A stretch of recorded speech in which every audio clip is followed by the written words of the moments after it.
Hello friends, welcome to my YouTube channel. So guys, मैं पहले clear कर देना चाहता हूं कि आज आप लोगों का मध्य प्रदेश पुलिस का कोई भी एग्ज़ाम नहीं है। ये वीडियो मैं उन बच्चों के लिए लाया हूं जिन बच्चों का 12 अगस्त को आने वाली शिफ्टों में एग्ज़ाम लगा हुआ है। तो वीडियो काफ़ी इम्पोर्टेंट है आप लोगों के लिए, तो इस वीडियो को पूरा ज़रूर देखिए। वीडियो अच्छा लगे तो प्लीज़ वीडियो को लाइक और शेयर ज़रूर करें। और जो भी हमारे नए बच्चे हैं, जिन बच्चों ने चैनल को सब्सक्राइब नहीं किया, तो प्लीज़ चैनल को सब्सक्राइब करके नोटिफिकेशन बेल ऑन करना ना भूलें।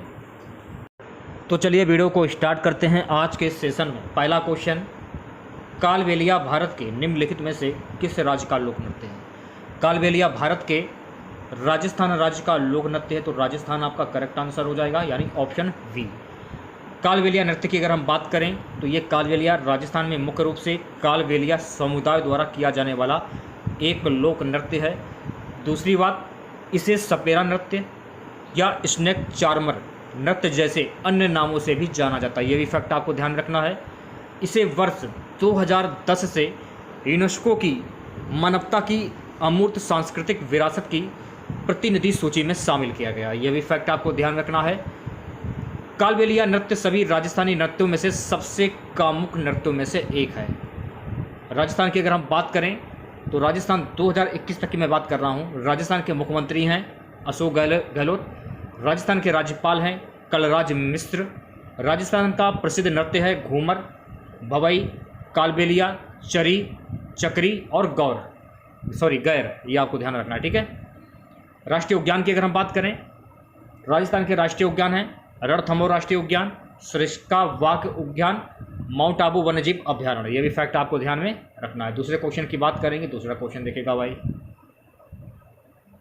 निम्नलिखित में से कौन भारत के सर्वोच्च नागरिक सम्मान भारत रत्न से सम्मानित होने वाली पहली संगीतकार थे या थीं?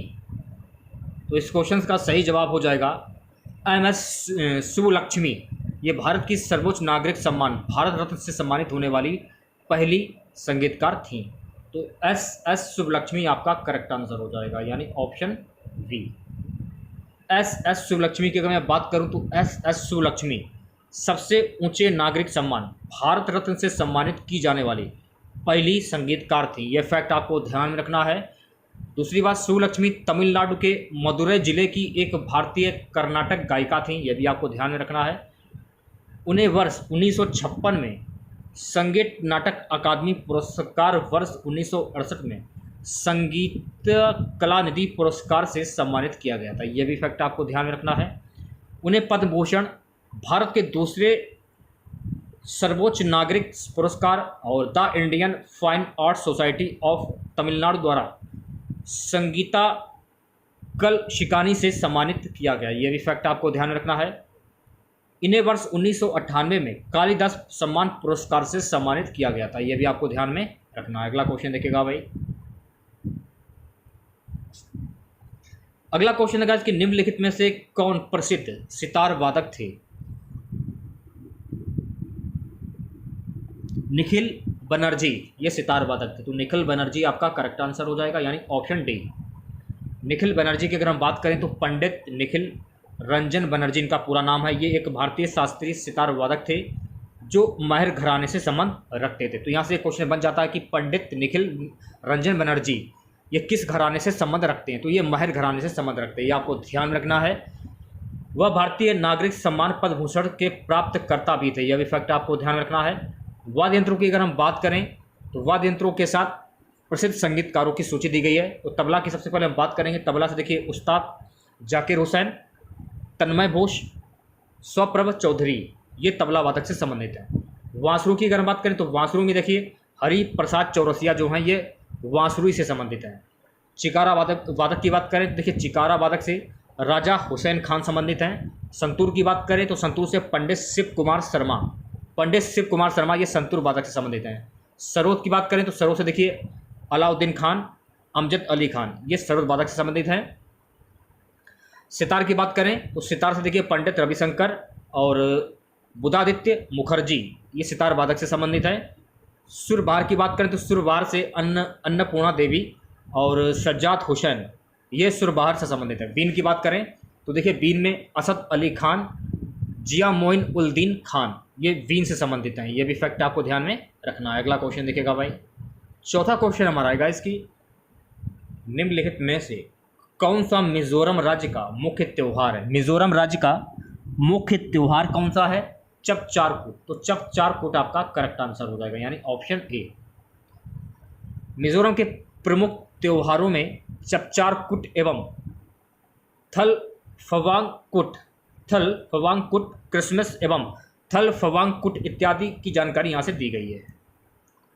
अगला क्वेश्चन देखिएगा, प्रसिद्ध भारतीय किशोरी उन्नति हुड्डा निम्नलिखित में से किस खेल से संबंधित हैं? तो देखिए, प्रसिद्ध भारतीय किशोरी उन्नति हुड्डा जो हैं ये संबंधित हैं बैडमिंटन से। तो बैडमिंटन आपका करेक्ट आंसर हो जाएगा, यानी ऑप्शन सी।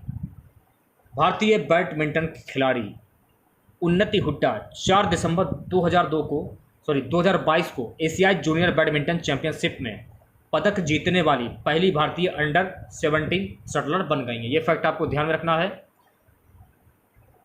दूसरी बात, वह महिला एकल वर्ग में स्वर्ण पदक मैच में थाईलैंड की सुरुनक विदितसन से हार गई और उन्होंने रजत पदक हासिल किया। यह भी फैक्ट आपको ध्यान में रखना है। चैंपियन जो है थाईलैंड के नोथबुरी में आयोजित की जा रही है। यह भी फैक्ट आपको ध्यान में रखना है। अगला क्वेश्चन देखिएगा भाई, अगला क्वेश्चन है कि द इनहेरिटेंस ऑफ लॉस के लेखक कौन है? देखिए, द इनहेरिटेंस ऑफ लॉस के लेखक हैं किरण देसाई। तो किरण देसाई आपका करेक्ट आंसर हो जाएगा, यानी ऑप्शन बी। भारतीय उपन्यासकार किरण देसाई द्वारा लिखित दूसरी पुस्तक का शीर्षक है द इनहेरिटेंस ऑफ लॉस। ये शुरुआत में 2006 में जारी किया गया था। इसने 2006 में वोडाफोन क्रॉसवर्ड बुक अवार्ड और 2007 में national book critics circle function award अर्जित किया है। फंक्शन अवार्ड के, यह भी आपको ध्यान रखना है। इसने उस वर्ष बुकर पुरस्कार भी जीता था। यह भी फैक्ट आपको ध्यान रखना है। इसमें देखिए, जैसे कि हुला बालू इन द गुआवा ऑर्चर्ड और नष्टांग लुदे, अनंत राव काशम जीवन रेशा और कविता संग्रह किरण देसाई की अन्य पुस्तकों के नाम हैं। पुस्तकों के नाम भी अजीब प्रकार के हैं, दे सकते हैं आप लोग। अगला क्वेश्चन देखिएगा, बांदीपुर टाइगर रिजर्व ये कहाँ पर है?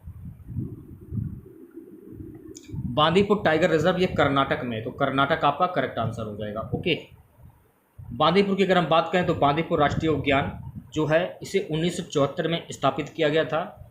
ये मैसूर कर्नाटक में स्थित था। बांदीपुर राष्ट्रीय उद्यान एक टाइगर रिजर्व है, यह भी आपको ध्यान रखना है। कर्नाटक में भारत में सबसे ज़्यादा बाघों की आबादी है। मध्य प्रदेश में भारत में सबसे ज़्यादा बाघों की आबादी है, यह भी आपको ध्यान रखना है। कर्नाटक की बात अगर कर लें तो कर्नाटक में देखिए बांदीपुर राष्ट्रीय उद्यान, अंसी राष्ट्रीय उद्यान और बन्नेर घंटा राष्ट्रीय उद्यान, केंद्रमुख राष्ट्रीय उद्यान, नागरहोल नेशनल उद्यान, ये सभी जो राष्ट्रीय उद्यान जो हैं ये कर्नाटक में, ये भी आपको ध्यान में रखना है। अगला क्वेश्चन देखिएगा। सो गाइस, 8वां क्वेश्चन हमारा कि ग्रेट वात की खोज निम्नलिखित में से किस सभ्यता में हुई थी? तो देखिए, ग्रेट वात की खोज जो है ये मोहनजोदड़ो सभ्यता में हुई थी। तो मोहनजोदड़ो आपका करेक्ट आंसर हो जाएगा, यानी ऑप्शन वी। द ग्रेट वात विशाल स्नानगार पाकिस्तान स्थित सिंध में मोहनजोदड़ो में प्राचीन सिंधु घाटी सभ्यता के खंडरों की सबसे प्रसिद्ध संरचनाओं में से एक है। नवे क्वेश्चन की बात करेंगे गाइस। नवा क्वेश्चन देखिएगा क्या है, निम्नलिखित में से कौन सा विकल्प मौर्य साम्राज्य के शासकों के सही कालाक्रमिक को दर्शाता है? चंद्रगुप्त, बिंदुसार, अशोक और बृहदत्त। तो सी ऑप्शन करेक्ट हो जाएगा। मौर्य साम्राज्य 322 ईसा पूर्व के आसपास घटित पहला अखिल भारतीय साम्राज्य था और 185 ईसा पूर्व में समाप्त हुआ था। ये फैक्ट आपको ध्यान रखना है। ये मध्य और उत्तरी भारत के साथ साथ आधुनिक ईरान के कुछ हिस्सों में फैला हुआ था। यह भी आपको ध्यान रखना है। मौर्य साम्राज्य के शासकों का कालक्रमिक क्रम क्या है ये भी जान लीजिए। इस साम्राज्य की स्थापना चंद्रगुप्त मौर्य ने 322 ईसा पूर्व में की थी। इस साम्राज्य का दूसरा शासक बिंदुसार था, जिसने 297 ईसा पूर्व से 273 ईसा पूर्व तक शासन किया। अशोक राजवंश का सबसे लोकप्रिय शासक था। जिसने 268 से 232 ईसा पूर्व तक शासन किया था, ये भी आपको ध्यान रखना है। वही अगर बृहदत्त की बात करें तो बृहदत्त ने 187 से 185 ईसा पूर्व से शासन करने वाले मौर्य वंश के अंतिम शासक थे, ये भी आपको ध्यान में रखना है। अगला क्वेश्चन देखिएगा 10वां, निम्नलिखित में से कौन अलाउद्दीन खिलजी के दरबारी कवि थे जिन्होंने प्रसिद्ध कविता हस्तवेहिष्ट लिखी थी? तो ये थे अमीर खुसरो। तो अमीर खुसरो आपका करेक्ट आंसर हो जाएगा। ओके, अमीर खुसरो। अमीर खुसरो की अगर हम बात करें, देखिए अमीर खुसरो एक सूफी फ़कीर और निजामुद्दीन औलिया का आध्यात्मिक शिष्य था, यह आपको ध्यान में रखना है। वह कवि के साथ साथ संगीतकार भी था। उसे कव्वाली का जनक भी कहा जाता है। तो देखिए कव्वाली का जनक अमीर खुसरो को कहा जाता है। काफ़ी क्वेश्चन बन जाते हैं। अमीर खुसरो ने प्रसिद्ध कविता हस्त व्यस्त भी लिखी थी, यह भी फैक्ट आपको ध्यान में रखना है। ठीक है, काफ़ी क्वेश्चन आपको यहाँ से देखने को मिल जाते हैं एक्स्ट्रा फैक्ट में। बढ़ते हैं अगले क्वेश्चन की और अगला क्वेश्चन देखिएगा, बक्सर का युद्ध हेक्टर, ये मुनरो होगा, थोड़ा सा मिस्टेक हो गया है टाइप करने में। बक्सर का युद्ध जो है हेक्टर मुनरो के नेतृत्व वाली ब्रिटिश ईस्ट इंडिया कंपनी की कमान के अधीन सेनाओं और की संयुक्त सेनाओं के बीच में हुआ था, ये क्वेश्चन में पूछा जा रहा है। ये जो युद्ध हुआ था, ये युद्ध मीर कासिम, मुग़ल बादशाह शाह आलम द्वितीय और अवध के सिराजुद्दौला के बीच में, ये आपको ध्यान रखना है। बक्सर की बात करें, बक्सर के युद्ध की, देखिए बक्सर के युद्ध में अंग्रेजी सेना का जो नेतृत्व है ये हेक्टर मुनरो ने किया था।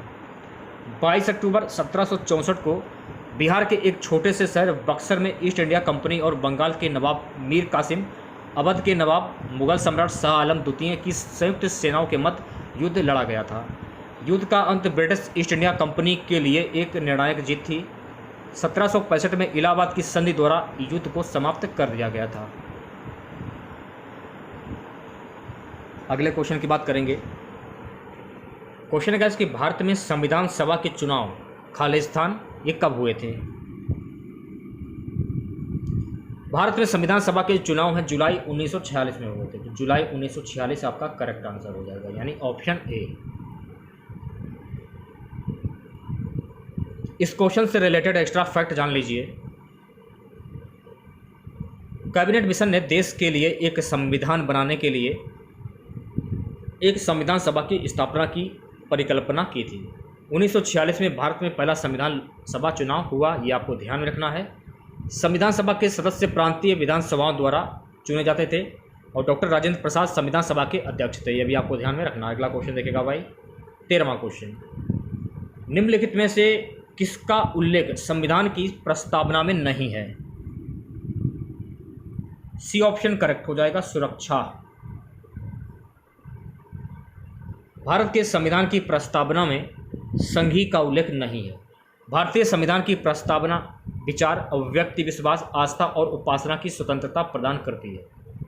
प्रस्तावना के पीछे के आदर्शों को जवाहरलाल नेहरू के उद्देश्य प्रस्ताव द्वारा निर्धारित किया गया था, जिसे 22 जनवरी 1947 को संविधान सभा द्वारा अपनाया गया था। यह भी फैक्ट आपको ध्यान में रखना है। अगला क्वेश्चन देखिएगा भाई, स्वतंत्रता, समानता और बंधुत्व के सिद्धांतों को किस देश के संविधान से अपनाया गया था? तो यह फ्रांस के संविधान से अपनाया गया। तो फ्रांस आपका करेक्ट आंसर हो जाएगा, यानी ऑप्शन नंबर बी। भारत के संविधान में स्वतंत्रता और बंधुत्व को शुरू करने का विचार फ्रांस से प्रेरित था। 1789 में शुरू हुए फ्रांसीसी क्रांति ने दुनिया को स्वतंत्रता, समानता और बंधुत्व के विचार दिए। 15वां क्वेश्चन, निम्नलिखित में से कौन संविधान सभा के सचिव थे? संविधान सभा के सचिव कौन थे? HVR अय्यर। तो वी ऑप्शन करेक्ट हो जाएगा, HVR अय्यर। संविधान सभा के सचिव HVR अय्यर थे, ये आपको ध्यान रखना है। संविधान सभा में संविधान के मुख्य प्रारूपकार SN मुखर्जी थे, यह भी फैक्ट आपको ध्यान रखना है। वहीं संविधान सभा के संवैधानिक सलाहकार, कानूनी सलाहकार सर VN राव थे, यह भी आपको ध्यान रखना है। और संविधान सभा के पहले निर्वाचित अध्यक्ष कौन थे? डॉक्टर राजेंद्र प्रसाद। संविधान सभा के प्रथम अंतरिम अध्यक्ष सच्चिदानंद सिन्हा, ये भी आपको ध्यान रखना। अगला क्वेश्चन देखिएगा भाई, 26 नवंबर 1949 को अपनाए गए भारत के संविधान में एक प्रस्तावना 395 लेख और खालिस्तान अनुसूचियां शामिल हैं। ऑप्शन नंबर डी करेक्ट हो जाएगा। 8 अनुसूचियां जो हैं वो शामिल हैं। मेट्टूर बांध निम्नलिखित में से किस नदी पर स्थित है? काफ़ी इंपॉर्टेंट क्वेश्चन है परीक्षा की दृष्टि से। मेट्टूर बांध जो है कावेरी नदी पर स्थित है, तो कावेरी नदी आपका करेक्ट आंसर हो जाएगा, यानी कि ऑप्शन ए। मेट्टूर बांध की बात करें तो मेट्टूर बांध जो है गाइस ये तमिलनाडु में स्थित है, ये आपको ध्यान में रखना है। ये कावेरी नदी पर बनाया गया, तो आपको पता चल गया। मेट्टूर प्रोजेक्ट 1934 में पूरा हुआ और खोला गया था। मेट्टूर बांध तमिलनाडु में सबसे बड़ा है, यह भी आपको ध्यान रखना है। यूनाइटेड किंगडम बांध के लिए धन प्रदान करके निर्माण में मदद करता है। कुछ बांध दिए गए हैं, राज्य दिए गए और नदी दी गई, जैसे कि बीसलपुर जो बांध है ये राजस्थान में है और बनास नदी पर है, ठीक है। नागार्जुन सागर बांध आंध्र प्रदेश में है और ये कृष्णा नदी पर है। और चेरुथोनी जो बांध है, चेरुथोनी बांध, ये केरल में है और चेरुथोनी नदी पर स्थित है, ये भी आपको ध्यान में रखना। अगला क्वेश्चन देखिएगा गाइस। अगला क्वेश्चन है गाइस कि कोलेरू झील निम्नलिखित में से किस राज्य में स्थित है? तो देखिए ये आंध्र प्रदेश में स्थित, तो आंध्र प्रदेश आपका करेक्ट आंसर हो जाएगा, यानी ऑप्शन वी। कोलेरू झील भारत की सबसे बड़ी ताजे पानी की झील है, ये फैक्ट आपको ध्यान में रखना है। ये कृष्णा और गोदावरी नदियों के बीच आंध्र प्रदेश में स्थित, ये भी आपको ध्यान रखना है। आंध्र प्रदेश की बात करें तो आंध्र प्रदेश का राज्य का गठन 1953 में हुआ था। आंध्र प्रदेश की राजधानी अमरावती है। आंध्र प्रदेश के मुख्यमंत्री वर्तमान में वाई.एस. जगनमोहन रेड्डी हैं। आंध्र प्रदेश की आधिकारिक भाषा तेलुगु है, ये भी आपको ध्यान में रखना है, ये सभी फैक्ट आपको ध्यान में रखने हैं। अगला क्वेश्चन देखिएगा गाइस, लेपू लेक दर्रा किस राज्य में स्थित है? तो लेपू लेक जो दर्रा है उत्तराखंड राज्य में, उत्तराखंड आपका करेक्ट आंसर हो जाएगा। देखिए लेपू लेक जो दर्रा है ये उत्तराखंड राज्य में है। लेपू लेक उत्तराखंड, भारत और तिब्बत चीन के बीच की सीमा पर एक हिमालय दर्रा है। ये दर्रा चीन के साथ व्यापार के लिए एक महत्वपूर्ण सीमा के पास है। आज का हमारा सबसे लास्ट क्वेश्चन रहेगा, वार्षिक वित्तीय विवरण का दूसरा नाम क्या है? इसका दूसरा नाम है बजट, तो सी ऑप्शन करेक्ट हो जाएगा, ठीक है, बजट।